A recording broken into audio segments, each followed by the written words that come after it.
আসে অন্ধকার একদলীয় বাকশাল আন্দোলনে গণতন্ত্রকে প্রতিষ্ঠা করার জন্য স্বৈরাচারের বিরুদ্ধে এবং পরবর্তীকালে ফ্যাসিবাদের বিরুদ্ধে আন্দোলন করে যারা শহীদ হয়েছেন তাদের প্রতি শ্রদ্ধা জানাই।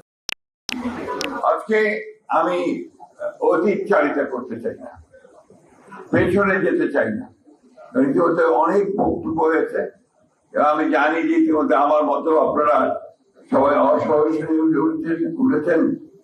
এই জন্যে যে আপনার বক্তৃতা বা আলোচনার একটা বিজ্ঞান আছে, এই গল্পটা আমি বহুবার আগেও করেছি আপনাদের কাছে।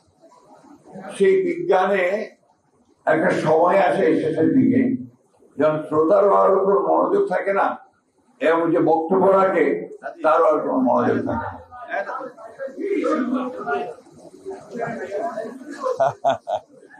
এটা তো চিরন্তন ব্যাপার, যে কোনো অনুষ্ঠানেই আপনারা এটা করতে থাকেন এবং সেটা এখন স্বাভাবিক মেনে নেওয়া উচিত সকলে।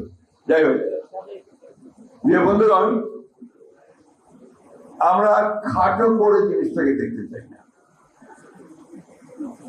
আমরা 15টা বছর এখানে যারা আছেন তারা এবং রাজনৈতিক দলগুলো যারা স্বৈরাচারীতে আন্দোলন করেছে তারা ভয়াবহভাবে একটা দানবীয় শাসনের যাত্রা করতে সৃষ্ট হয়েছে। আমাদের বিএনপি সম্পর্কে কিছু বলতে গেলে এটা বলা হয় যে শুধুমাত্র নিজের দলের কথাই বলছে, না বলেও তো উপায় নেই।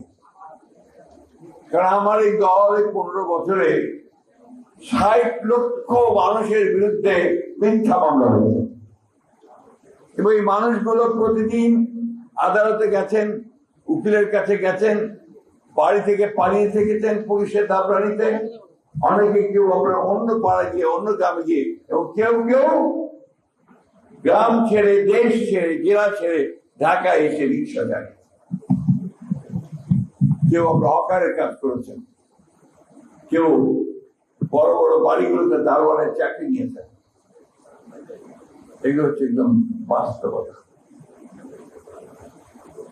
আমাদের দলের লোকেরা প্রায় 1700 মানুষ বিএনপি তারা আপনার গুম হয়ে গেছেন, ইলিয়াসী সহ ডিসঅ্যাপিয়ার্ড।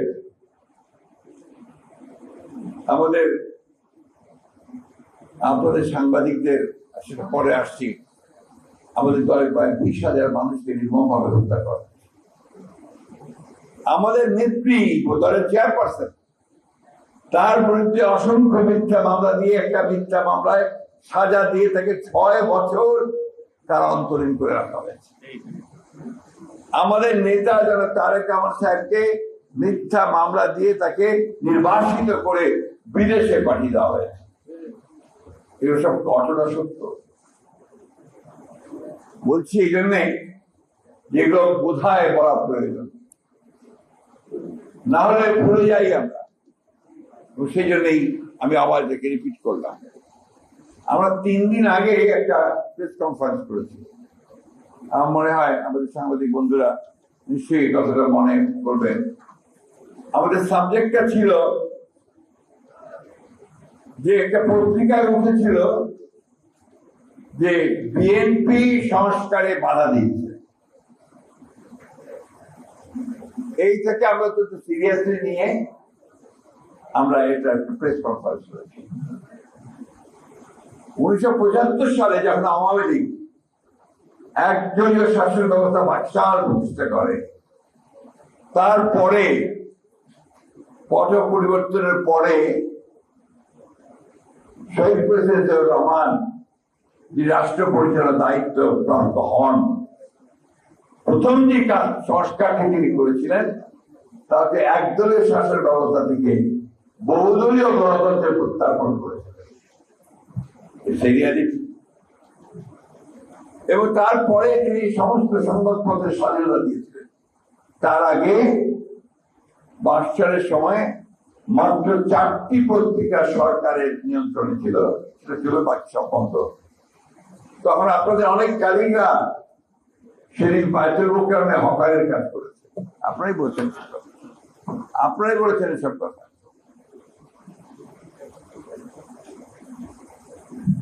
করে দিয়েছেন। অর্থাৎ পলিটিক্যাল যে স্ট্রাকচার, সেই স্ট্রাকচারটাকে তিনি ডেমোক্রেটিক করেছেন। অন্যদিকে অর্থনীতিতে, যে অর্থনীতিকে শেখ মুজিব বাকশালী কায়দায় ক্লোজড ইকোনমিতে পরিণত করেছিল এবং শুধুমাত্র তার বসনপদ লোকেরা সেই অর্থনীতির সুবিধা ভোগ করছিল, এত ভয়াবহ হয়েছিল যে সেদিন দুর্ভিক্ষ হয়েছিল।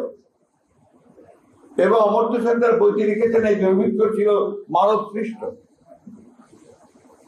ইত্তেফাক পত্রিকায় ছাপা হয়েছিল বাসন্তীর ছবি একটা জাল দিয়ে জড়ানো। এগুলো সব পুরনো, বলতে বাধ্য হল।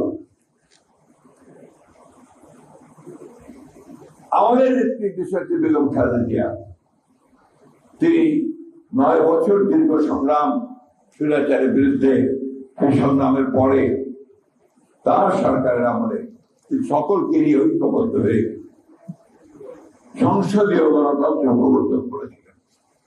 এই বিশাল মৌলিক সংস্কার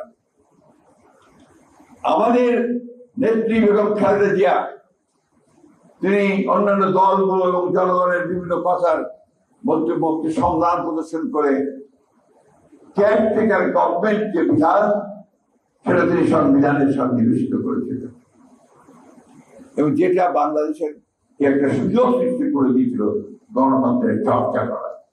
এবং এটা সবাই স্বীকার করবেন যে 3টি ইলেকশন সেই কেয়ারটেকার গভর্নমেন্টের অধীনে হয়েছে, সেই 3টি ইলেকশন ছিল সব থেকে ভালো ইলেকশন। ওটা নতুন একটা সুযোগ, একটা সৃষ্টি হয়েছিল গণতন্ত্রকে প্রতিষ্ঠানিক রূপ দেওয়ার এবং অর্থনীতিকে আপনার মুক্ত বাজার অর্থনীতির দিকে নিয়ে যাওয়ার। এই সংস্কারগুলো বিএনপি ভ্যাট আরোপ করেছিলেন আমাদের অর্থমন্ত্রী সাইফুর রহমান সাহেব, প্রচুর সমালোচনা হয়েছে। এমনকি আমাদের ওবায়দুল খান সাহেব প্রথিত সাংবাদিকরা হলিডে পত্রিকায় লিখলেন, হেডলাইন লিখলেন, ওয়ান ম্যান ডেমোলিশেস, অর্থাৎ একটা মানুষ সব শেষ করে দিল। প্রমাণ হয়েছে যে ভিএটি, ভ্যাট, এটা বাংলাদেশের বর্তমান অর্থনীতিকে শক্ত জায়গায় নিয়ে যাওয়ার পেছনে কাজ করছে।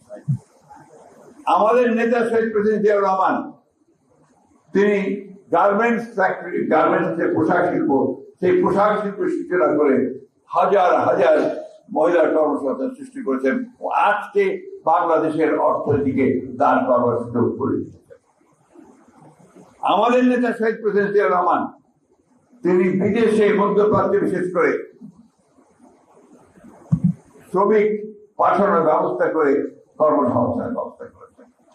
সুতরাং সংস্কার আমাদের মজ্জায়, সংস্কার আমাদের রক্তে, আমাদের জন্ম সংস্কারের মধ্যে।